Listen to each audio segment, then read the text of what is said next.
विगत 27 वर्षों से शहीद आज़ाद भगत सिंह जन्मोत्सव भगत सिंह चौक हीरापुर में मनाया जा रहा है।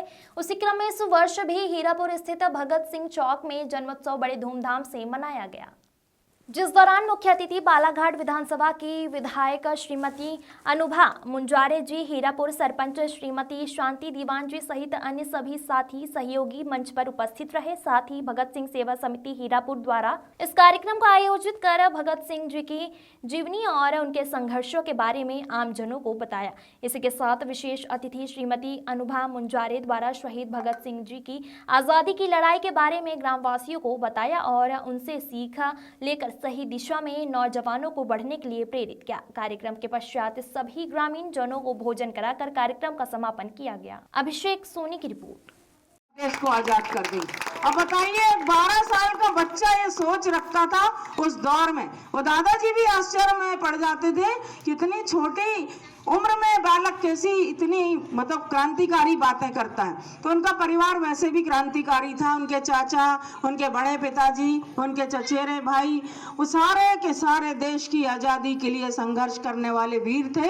तो ऐसे घर में शहीद भगत सिंह ने जन्म लिया था और फिर क्रांति की जब मशाल लेकर वो चले तो फिर वो कभी पीछे मुड़कर उन्होंने नहीं देखा। उनके माता पिता ने बहुत कोशिश की कि वो विवाह कर लें, शादी कर लें, तो वो भी उनका डायलॉग आपको सुना होगा, पढ़ा होगा, इतना जबरदस्त बात लगती है। मैं तो जब भी सोचती हूँ पढ़ती हूँ तो रोंगटे खड़े हो जाते हैं। वो क्या बोलते थे अपने माता पिता से, आज़ादी मेरी दुल्हन है, जिस दिन मेरा भारत देश आजाद होगा मैं समझूंगा मेरी दुल्हन मुझे मिल गई। अब बताओ आप, कितनी बड़ी बात है, आजादी को वो अपनी दुल्हन मानते थे। तो उन्होंने शादी की बात को इस तरह से हमेशा नकार दिया करते थे और निरंतर संघर्ष किया, लड़ते रहे। गोरे अंग्रेजों के काले कानून के खिलाफ असेंबली में उन्होंने बम फेंका और उसके कारण उनको फिर जेल जाना पड़ा। और फिर 23, आपको पता है, मात्र 23 साल की उम्र में सुखदेव, क्रांतिकारी सुखदेव, क्रांतिकारी राजगुरु और क्रांतिकारी शहीद आजम भगत सिंह, ये तीनों को लाहौर सेंट्रल जेल में 23 मार्च 1931 को फांसी दे दी गई।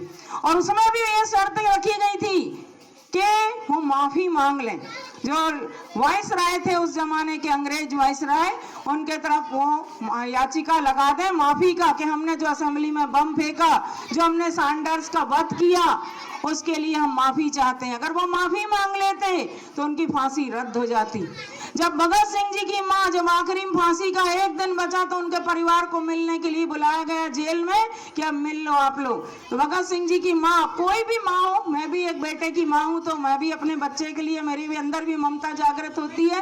तो जब भगत सिंह को देखी उनकी मां ने तो रो पड़ी, रोने लग गई।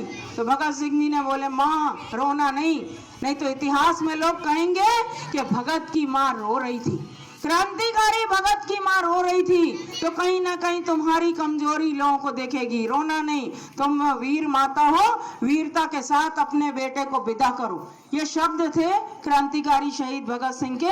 और मैं आपसे निवेदन करती हूँ, यहाँ जितने भी लोग हैं, वैसे मुझे पता आपने देखी होगी शहीद भगत सिंह की फिल्म, लेकिन अगर नहीं देखी हो तो जरूर देखना। 100 फिल्में एक तरफ और शहीद भगत सिंह फिल्म एक तरफ। मैं साल में कम से कम 2 बार, कितना भी व्यस्त रहूं, समय निकाल के उस फिल्म को देखती हूँ। और वो वाली फिल्म देखना जिसमें अजय देवगन ने, जो हमारे फिल्म जगत के एक बहुत अच्छे कलाकार हैं, जिनको 2-2 बार राष्ट्रीय पुरस्कार मिला हुआ है, जिसका तो शहीद भगत सिंह जो फिल्म है अजय देवगन जी वाली, उसको आप देखना। आपको देखकर इतना भाव जागृत होगा शहीद भगत सिंह और देश के प्रति कि मैं समझती हूँ तब आप याद करेंगे कि अनुभा भाभी ने हमको सलाह दी थी तो बिल्कुल सही दी थी। तो शहीद भगत सिंह जी के बारे में सब सारे पहलू आपको उसमें देखने को मिल जाएंगे। तो ऐसे महान क्रांतिकारी जो हंसते हंसते फांसी के फंदे पर झूल गए, फांसी का फंदा जब गले में उनके लगाया गया जल्लाद ने, तब भी वो इनकलाब जिंदाबाद के नारे लगाते ही उन्होंने देश की आज़ादी के लिए अपनी कुर्बानी दी। आज उनकी जयंती है। मैं रोते तो नहीं है, शहीदों की याद में कहते हैं आंसू नहीं बहाना चाहिए, लेकिन हम इंसान हैं, हमारी भावनाएं बहुत प्रबल हो जाती हैं। मैं भी भावुक हो रही हूँ, पर मैं शत शत नमन करती हूँ उनको। और मैं यही कहना चाहती हूँ कि आयोजन समिति के हमारे जितने बेटे लोग हैं, जितने बच्चे हैं, इनमें इतनी शक्ति दें, वो इतनी अच्छी जागृति इनके अंदर लाए कि राष्ट्र निर्माण में एक अहम भूमिका निभाएं ये लोग, और जिस तरह अच्छे कार्य कर रहे हैं हमेशा करते रहें। जहां तक इस स्मारक के निर्माण की बात है, मूर्ति की बात है, मैंने कहा शुरू में कि मैं अपने आप को बड़ा नहीं मानती, या मैं घोषणा करने पे या श्रेय लेने पे कभी विश्वास नहीं करती। मैंने शुरू में कहा, हमेशा कहती हूँ, हर जगह कहती हूँ कि जो भी काम होगा वो आपको दिखेगा, लेकिन घोषणा करके अपने आप बड़प्पन दिखाऊं मैं, ये मुझे बिल्कुल शोभा नहीं देता। इतनी महान हस्ती के चरणों की धूल के लायक भी नहीं है हम, तो क्या है, पर इतना जरूर है कि हम सब मिलकर, आप विश्वास करें, हम सब मिलकर एक बहुत अच्छे स्मारक को बनाएंगे।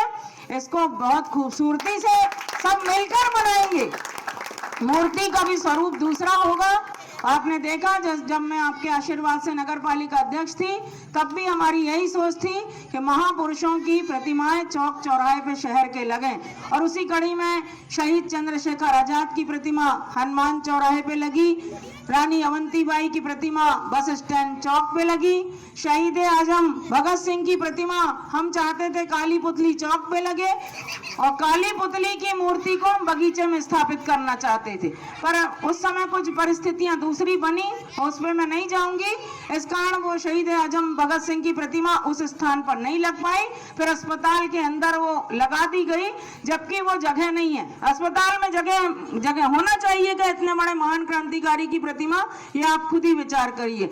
उनकी प्रतिमा होना चाहिए चौक में, चौराहे में, जहां से हमारे बच्चे गुजरते हैं, स्टूडेंट निकलते हैं, स्कूल कॉलेज में पढ़ने वाले, उनको दिखना चाहिए कि शहीद भगत सिंह थे जिन्होंने 23 साल की अवस्था में देश के लिए अपनी प्राणों की आहुति दे दी। ये चंद्रशेखर आजाद हैं जिन्होंने 27 साल की उम्र में अपने आप को गोली मार ली, इसलिए कि उनका तो नारा था आजाद हैं आजाद रहेंगे, और मरने के बाद भी हमारे चर्चे खास रहेंगे। ये शहीद चंद्रशेखर आजाद का नारा था। और हमने वो जगह भी देखी है, इलाहाबाद का अल्फ्रेड पार्क, जहाँ पे शहीद चंद्रशेखर आजाद को अंग्रेजी सेना ने घेर लिया था, और फिर शहीद चंद्रशेखर आजाद ने पहले तो खूब लड़ाई लड़ी, जब बंदूक में